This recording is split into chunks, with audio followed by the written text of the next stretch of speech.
लोकसभा से पहले अखिलेश की बड़ी चुनौती।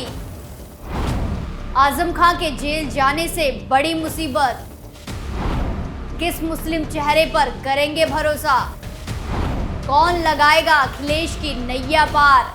नमस्कार, कैपिटल टीवी में आपका स्वागत है और मैं हूं आपके साथ प्रिया बिस्ट। अब वक्त हो चला है ऐसे मुद्दों पर विस्तार से बात करने का जो जनता, राज्य, देश और पूरी दुनिया पर असर डालते हैं। समाजवादी पार्टी की मुश्किलें कम होने का नाम नहीं ले रही है। जहां एक तरफ मध्य प्रदेश में कांग्रेस ने उन्हें धोखा दे दिया है, तो वहीं कांग्रेस सपा के कई मुस्लिम नेताओं को अपनी पार्टी में शामिल भी करा रही है, जिससे कांग्रेस मजबूत हो रही है और सपा कमजोर। जहां एक तरफ कांग्रेस सेंधमारी कर रही है, तो वहीं सपा के एक बड़े नेता के सिर पर खतरे के बादल छाए हैं और उनका नाम है आजम खां। जहां समाजवादी पार्टी के कद्दावर नेता आजम खां अपने परिवार के साथ जेल में है।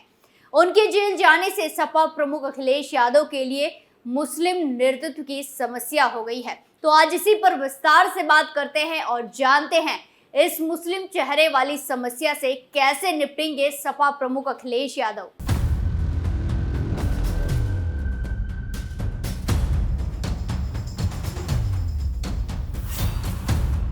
उत्तर प्रदेश की राजनीति में मुस्लिम आबादी विधानसभा में ही नहीं बल्कि लोकसभा चुनाव में भी हार और जीत का गणित तय करती है। मुस्लिम मतदाता लंबे समय तक किंग मेकर की भूमिका अदा करते आए हैं, लेकिन वक्त के साथ सियासत ने ऐसी करवट ली कि राजनीति अल्पसंख्यक से हटकर बहुसंख्यक समुदाय के इर्द गिर्द सिमट गई है। इसके बावजूद सूबे की सियासी शतरंज बिसात पर मुस्लिम वोट बैंक की अहमियत को अनदेखा नहीं किया जा सकता। इसी वजह से कांग्रेस से लेकर सपा और बसपा ही नहीं बल्कि बीजेपी भी मुस्लिमों को अपने पाले में लेने की कोशिश करती रहती है। साफ साफ दिखता है कि यूपी में मुस्लिम मतदाताओं को साधने के लिए सभी दल अपने अपने स्तर से कोशिश कर रहे हैं। आजादी के बाद से 90 के दशक तक उत्तर प्रदेश का मुस्लिम मतदाता कांग्रेस का परंपरागत वोटर माना जाता था, लेकिन राम मंदिर आंदोलन के चलते मुस्लिम समुदाय कांग्रेस से दूर हो गया। तो सबसे पहली पसंद मुलायम सिंह यादव के चलते सपा बनी और उसके बाद समाज ने बसपा को अहमियत दी।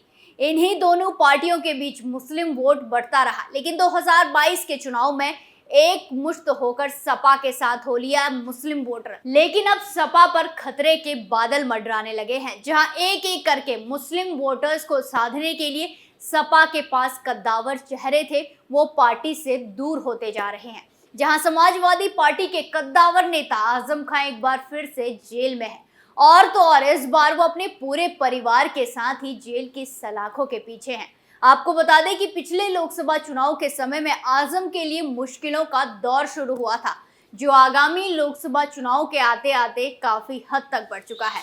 आजम अभी तक सपा में अल्पसंख्यक समुदाय का अहम चेहरा माने जाते रहे हैं, लेकिन अब उनका राजनीतिक वजूद खतरे में है।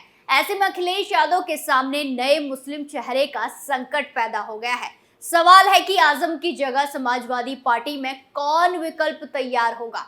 आजम की जगह लेने के लिए शफीकुर रहमान बर्क, डॉक्टर एसटी हसन, जावेद अली और कमाल अख्तर जैसे विकल्प उपलब्ध हैं। तो लोकसभा चुनाव से पहले सपा प्रमुख अखिलेश यादव को मुस्लिम नेताओं को संगठित करके लोकसभा चुनाव में उतारना होगा।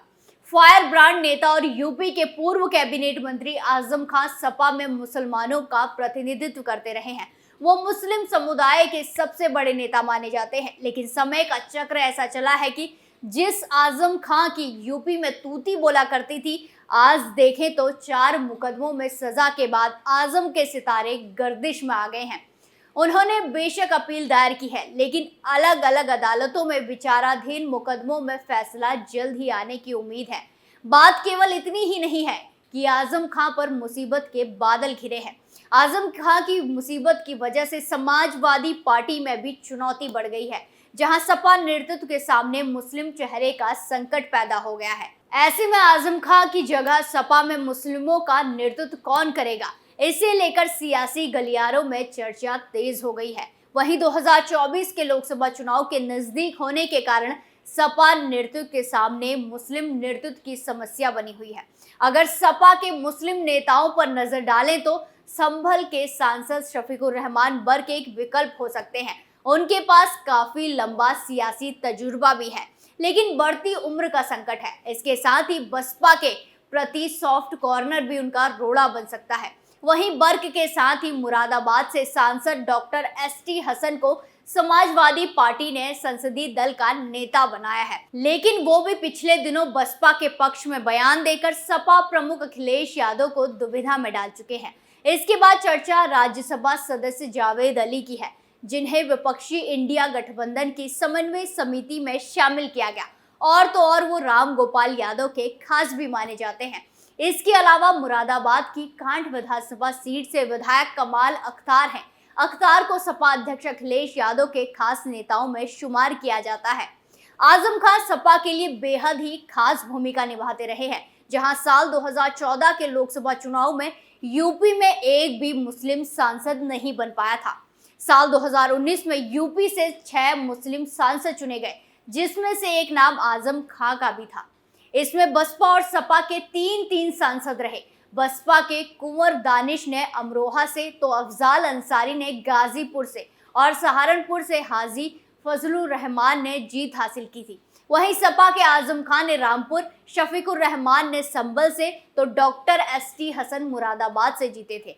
जहां पूरे देश की बात की जाए तो देश में मुसलमानों की आबादी 17% है, तो यूपी में करीब 20% मुसलमान यानी कि 3 करोड़ 84 लाख है।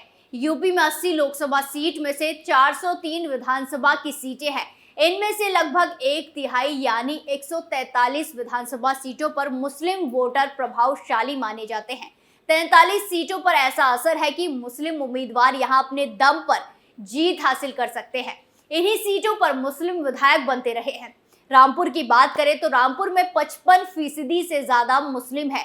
एक और खास बात यह है कि पिछले 2 दशक में रामपुर की राजनीति 2 परिवारों के बीच में ही सिमट कर रह गई है।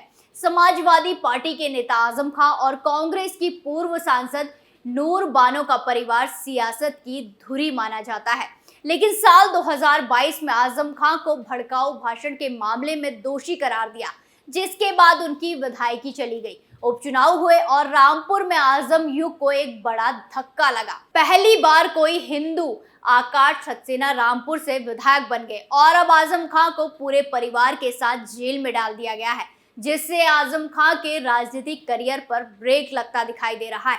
आजम खां की राजनीति में ब्रेक लगने का मतलब साफ 2022 के रामपुर के चुनाव में देख ही लिया है।